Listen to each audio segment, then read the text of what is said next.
There's an invisible trap set for you every single day. It's not a virus, it's not a scam, it's click. And that one click has ruined more bank accounts than forgetting a pile of cash at a coffee shop in downtown LA. And while online shopping has made life better for many, this revolution is starting to take a darker turn. Today, we are pulling back the coin on their playbook. Multiple studies now link online shopping to rising impulse spending, anxiety, addiction-like behavior, and long-term regret. Because these platforms don't just sell products, they manipulate psychology. But today, I'm going to show you how to see it and how to escape it. When's the last time you bought something just because it was on sale? That's the trap. 30 years ago, if you wanted to buy something, you had to physically go to a store. You were limited by opening hours, inventory, and your own energy. The battlefield was even. Today, every store in the world lives right in your pocket. Pull out your phone, it's open 24/7. Let's break down the three most powerful weapons: scarcity and urgency, FOMO, and the secret one I bet you've never thought about.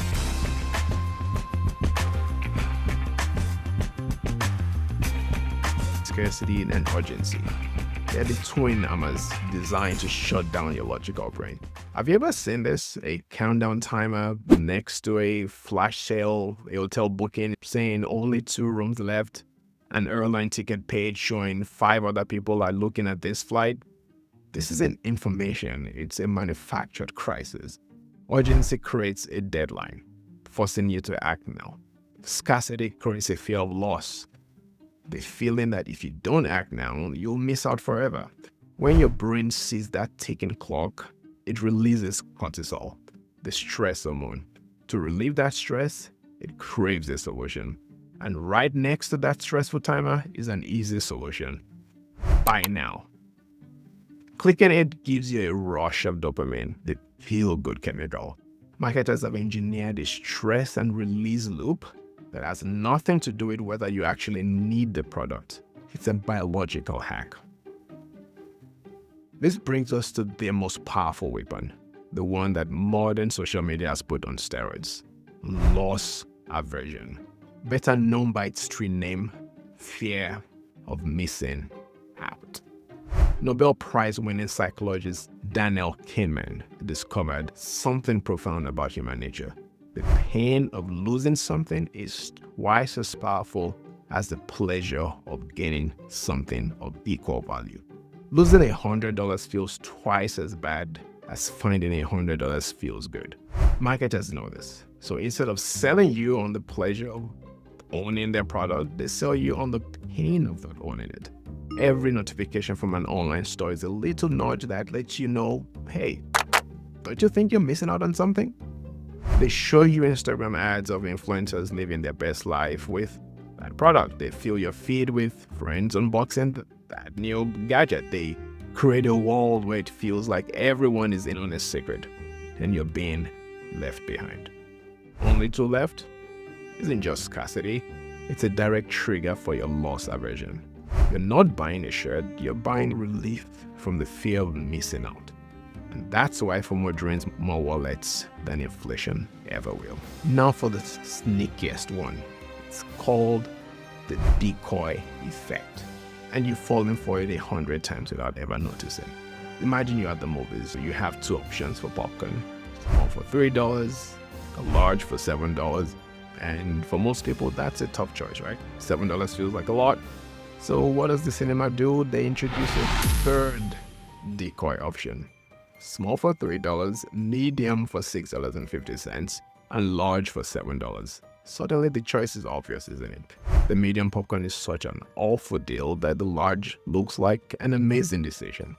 The medium popcorn isn't really intended as a valid option unless you have a small brain, big wallet. It's a bait designed to make the large look more attractive. Look at subscription plans, software packages, and even coffee sizes, and you'll see that it's everywhere. It's meant to architect your decision. Okay, we've seen the weapons.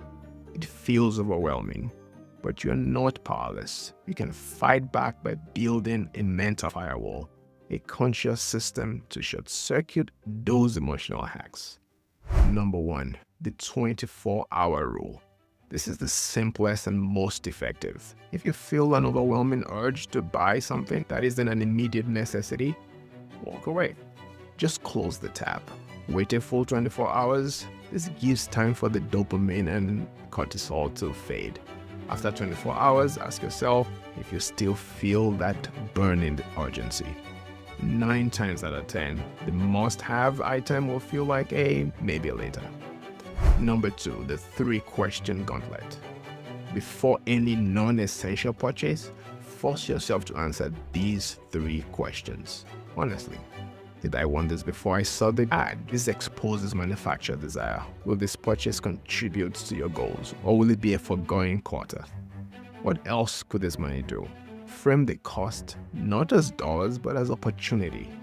$50 for a nice shirt is also 1/3 of a plane ticket, an investment in a retirement fund, or a fantastic outing with a loved one. That trade-off, the value of what you give up to get something else, is called opportunity cost, and understanding it is a superpower. Number 3, curate your battlefield. You wouldn't walk through a minefield for fun, so stop scrolling through digital ones. Unsubscribe from marketing emails. Mute on follow social media accounts that exist only to sell you things. You have control over the information that enters your brain, so you use it. The goal of all this isn't to become a weirdo who never enjoys their money or time. The goal is to become intentional. It's about ensuring that every dollar you spend is a conscious choice that aligns with your values and your long-term vision for your better life. As author and financial expert Morgan Housel says, spending money to show people how much you have is the fastest way to have less. Spending money to feel good for a moment is no different than lighting up cash and smoking like a cigarette. True wealth isn't the flashy car or the expensive watch. It's control over your time. It's the freedom to make choices not out of fear or compulsion, but out of purpose. Your freedom is worth infinitely more than fast shipping. So take back control. The next time you feel that urge, pause. Recognize the game being played and make a choice that your future self will be proud of. I want to hear from you. Comment with one purchase you successfully held yourself back from and what you did with the money instead. And if this video gave you a new perspective, hit that subscribe button and share with a friend. Thanks for watching.